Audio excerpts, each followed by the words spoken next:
Hi everyone. Today HSBC released their 2022 results, and as you can see, for the past, year to date, the investors have been looking forward to this event. And if you look over the last year, we can see that there's been a spike up to these results. So investors are obviously hoping that HSBC are going to release good news. So let's have a look and see what they said before the market opens. I'm up early today. So Noel Quinn, who's the CEO of HSBC, said, of course, 2022 was another good year for HSBC. We completed the first phase of our transformation, and our international connectivity is now underpinned by good, broad-based profit generation around the world.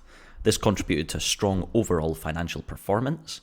We're on track to deliver higher returns in 2023 and have built a platform for further value creation. With delivery of higher returns, we have increased distribution capacity, and we will also consider a special dividend once the sale of HSBC Canada is completed. So what does he mean by that? Well, the financial performance actually showed a slight drop in profit from last year, as we can see here in this first line. So profit before tax fell to 17.5 billion. But I think that's okay because investors are sort of looking at a sort of robust performance, and they want to see that the business is moving forward. And I think what HSBC have said in the rest of this does show that.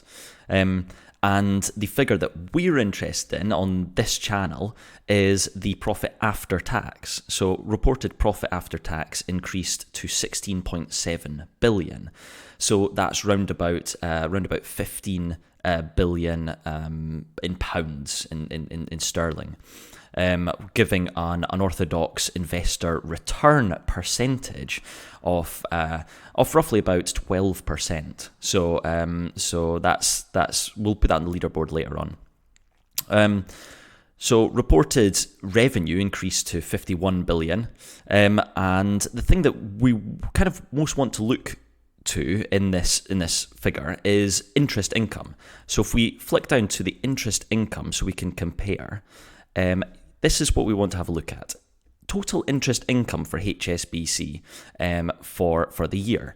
And interest income is the thing that really drives sort of profitability within banks, or sustainable profitability within banks, because it is the difference between the cost at which banks take in money versus the price at which they give money out at. They lend it out. So if we take a very simple example, in the bank account, in a bank account just now, you might be getting 2% interest on your money. Okay, so that's the bank's cost. The bank has to pay us 2%, but the bank will then lend that money out, say for example for a house, and mortgage rates at the moment are about 5%. So that 3% difference, that is the difference that the banks make, and that is net interest income. So as you can see, from 2021 to 2022, we can see an increase of about $6 billion worth of interest income. And that is because interest rates have increased, and so banks are getting increased interest income from that. Now, HSBC have said that in 2023, they expect this 32.6 billion to be over 36 billion. So that should increase their profitability by about 3.5 billion, which is pretty decent, right?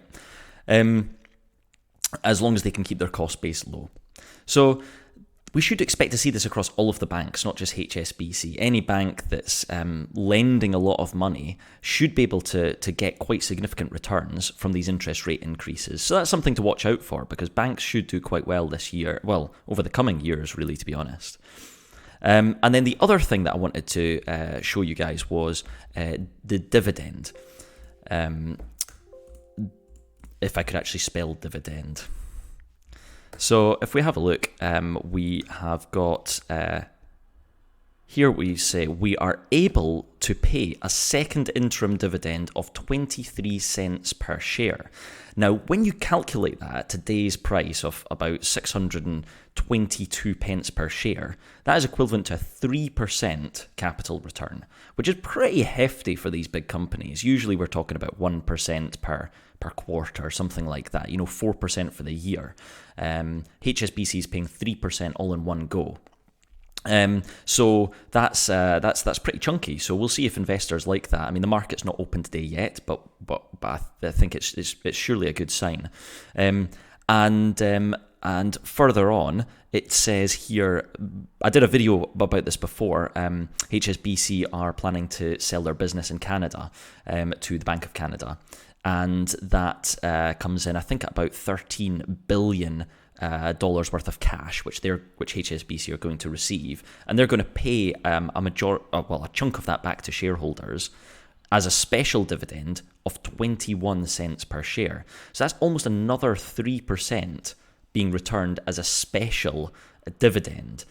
So this should hold up the share price over the sort of next year or two, because they're planning to pay it in early 2024 as a priority use of surplus capital. So it's still a wee while away. You know, the sale was announced back in, what was it, November or December or something like that. And HSBC are, you know, we're not going to see that return as shareholders until probably 2024. So a little bit of time to wait there. But the last thing is that this sentence here, we also intend to revert to paying quarterly dividends from the start of 2023.